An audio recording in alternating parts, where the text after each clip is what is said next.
Assalamualaikum warahmatullahi wabarakatuh. Selamat pagi, salam sejahtera untuk kita semua. Alhamdulillah kita ketemu lagi pada pertemuan kedua dari mata kuliah kita Manajemen Dana Bank. Hari ini kita akan membahas mengenai overview dari perbankan itu sendiri. Yang mana pokok bahasan dari materi kita hari ini adalah kita akan berbicara mengenai sistem keuangan dan fungsi perbankan atau biasa kita sebut financial intermediary. Selain itu, kita juga akan berbicara mengenai pengertian bank dan layanan apa saja yang dilakukan oleh pihak perbankan. Baik, sebelum kita masuk lebih jauh, jangan lupa untuk klik like, share, dan subscribe channel ini agar dapat memberikan manfaat untuk kita semua. Baik, sistem keuangan. Sistem keuangan itu merupakan sebuah tatanan dalam perekonomian suatu negara. Sekali lagi, sistem keuangan itu adalah merupakan tatanan dalam perekonomian suatu negara. Di sekitar kita, biasanya kita temui ada sistem ekonomi, sistem keuangan tradisional atau sistem tanpa bank. Yang kedua ada namanya sistem modern atau dengan bank. Kita lihat gambar berikut ini. Ini adalah bentuk sistem keuangan tradisional. Dan kalau kita refresh lagi, kita flashback lagi, ini ada di mata kuliah teori ekonomi mikro. Ini adalah perusahaan rumah tangga yang memberikan suplai faktor-faktor tenaga kerja, kemudian perusahaan mensuplai barang-barang dan jasa, begitu berputar seterusnya.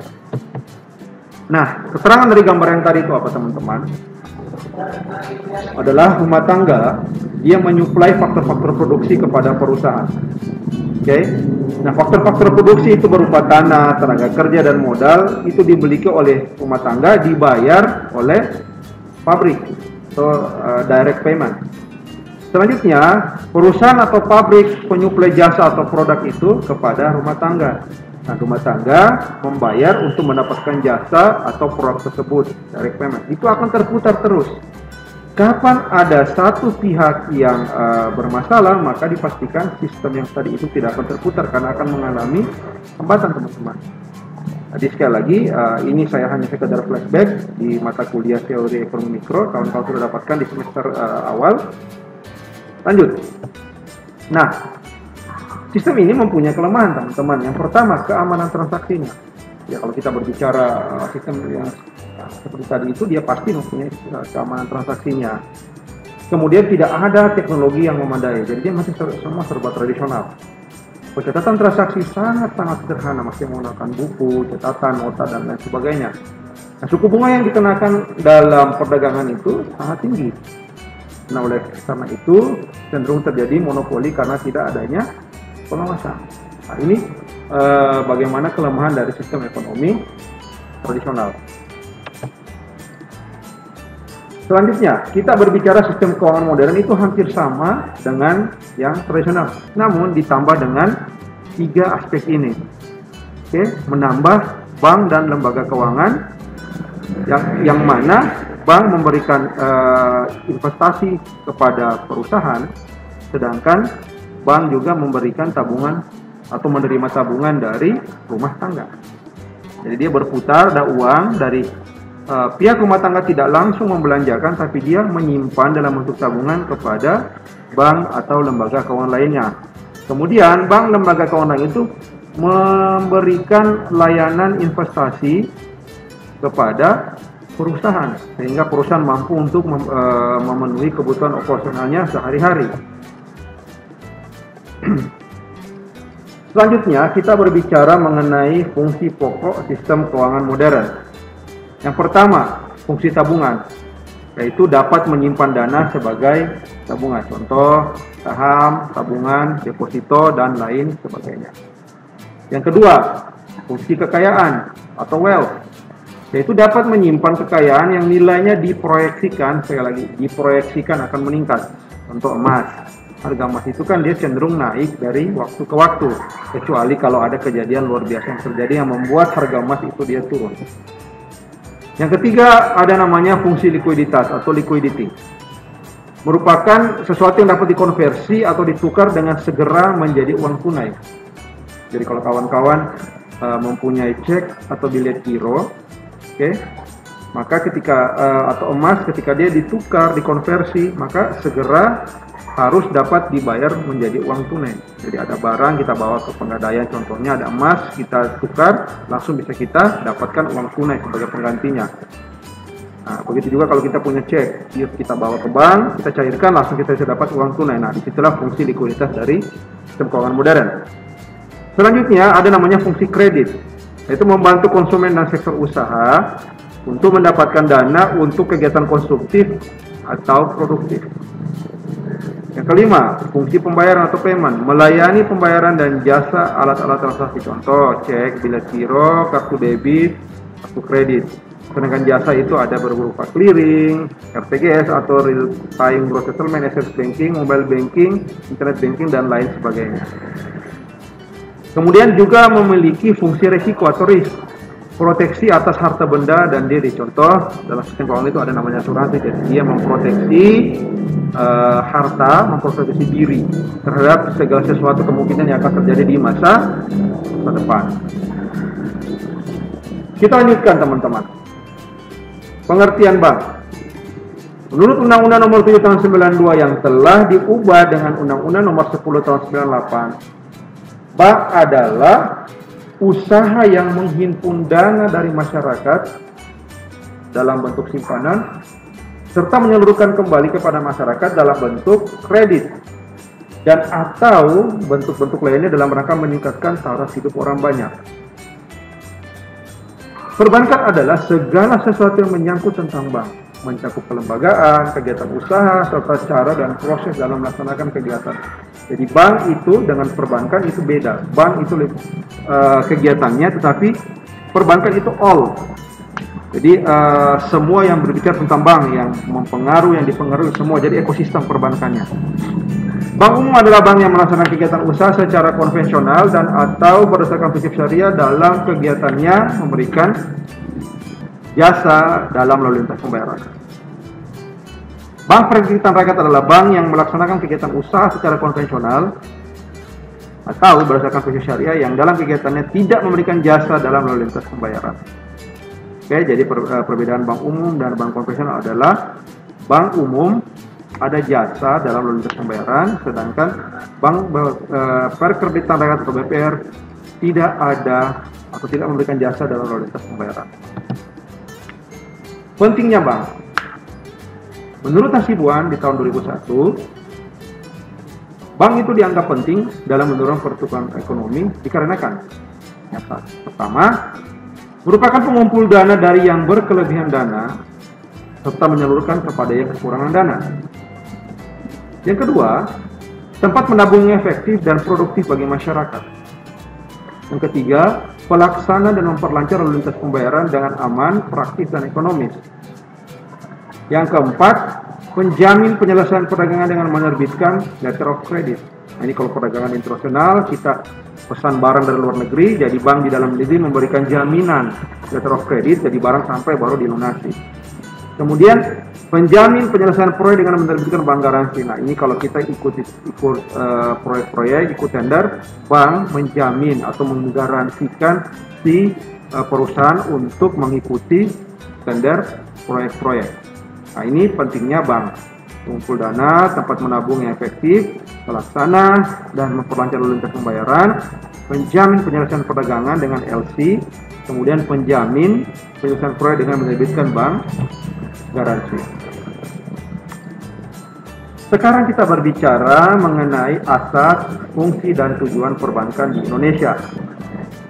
Menurut pasal 2, 3 dan 4 Undang-Undang Nomor 7 Tahun 92 yang telah diubah dengan Undang-Undang Nomor 10 Tahun 98. Asas perbankan itu adalah demokrasi ekonomi dengan menggunakan prinsip kehati-hatian.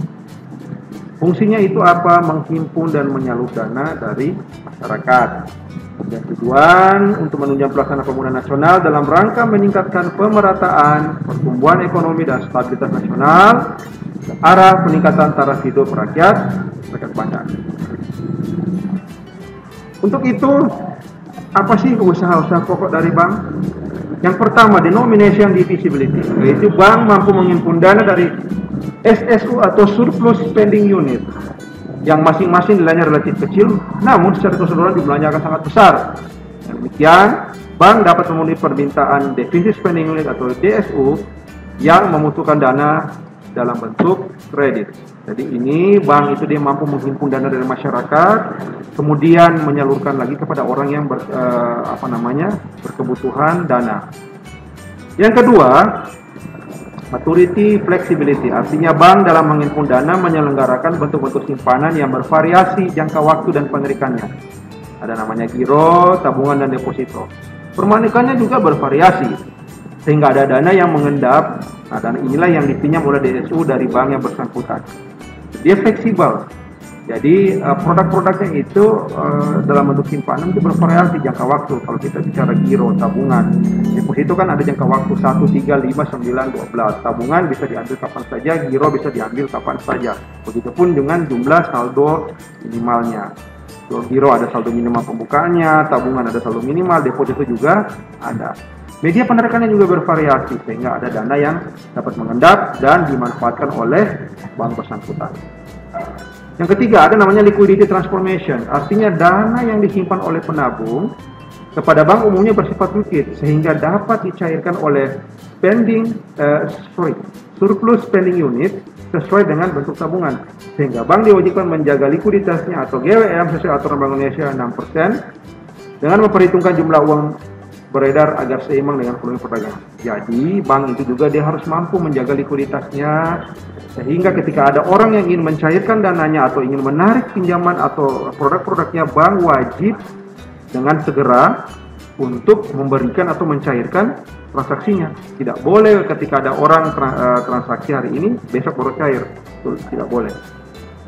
Kemudian ada namanya risk diversification, artinya bank dalam menyalurkan kredit kepada banyak DSU dan sektor ekonomi yang mereka ragam, sehingga risiko yang dihadapi semakin kecil karena penyebaran kredit merata ke semua sektor. Nah ini, kita berbicara tentang penyebaran risiko.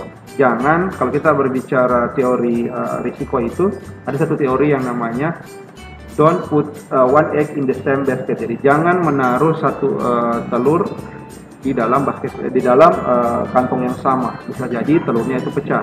Makanya dibagi-bagi, sehingga jika ada satu investasi yang gagal, berarti masih ada yang lain. Jangan ditumpuk di satu titik. Jika bisnis itu gagal, berarti habis kita punya uang semuanya. Itu jadi risk diversifikasi, kita bagi itu risiko-risikonya. Nah, jenis-jenis bank berdasarkan Undang-Undang Nomor 10 Tahun 98. Ada namanya bank umum, bank perlindungan rakyat. Berdasarkan kepemilikan, ada namanya bank BUMN, BUMD, bank swasta nasional, bank campuran, dan bank milik asing. Kemudian berdasarkan bentuk hukumnya, ada perusahaan daerah, perseroan atau persero, ada perseroan terbatas, koperasi. Berdasarkan penekanannya, bank devisa, bank bukan devisa. Sedangkan berdasarkan bank pembagian bunga atau aset usaha, ada namanya bank konvensional dan bank syariah. Dengan produk-produknya seperti kita sudah tahu, ada di sisi funding atau sisi pasifa itu ada tabungan, giro, deposito. Sedangkan kredit itu di sisi aktiva, ada namanya di sisi lending, ada namanya kredit.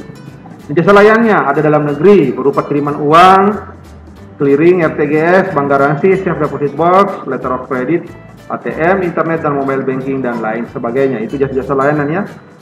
Terus kalau dari luar negeri bagaimana? Ada namanya transfer ke luar negeri.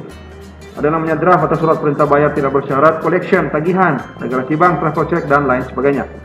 Kegiatan lainnya adalah pasar uang sifatnya abstrak, pasar modal, saham, obligasi, derivatif transaction, valuta asing atau forex, foreign exchange dan lain sebagainya. Itu adalah produk dan jasa layanan perbankan. Nanti kita akan lebih banyak membahasnya ya teman-teman. Oke, kita sudah sampai di slide terakhir daripada materi kita. Silahkan kawan-kawan diulangi lagi materi kita hari ini, dibuka, dibaca baik-baik. Jikalau masih ada pertanyaan, silahkan bertanya di grup. Silahkan juga mencari literatur-literatur tambahan agar materi yang kita belajar hari ini bisa dapat dipahami dengan lebih baik. Itu saja materi kita hari ini, sampai kita ketemu di materi selanjutnya. Terima kasih. Billahi taufiq wal hidayah. Assalamualaikum warahmatullahi wabarakatuh.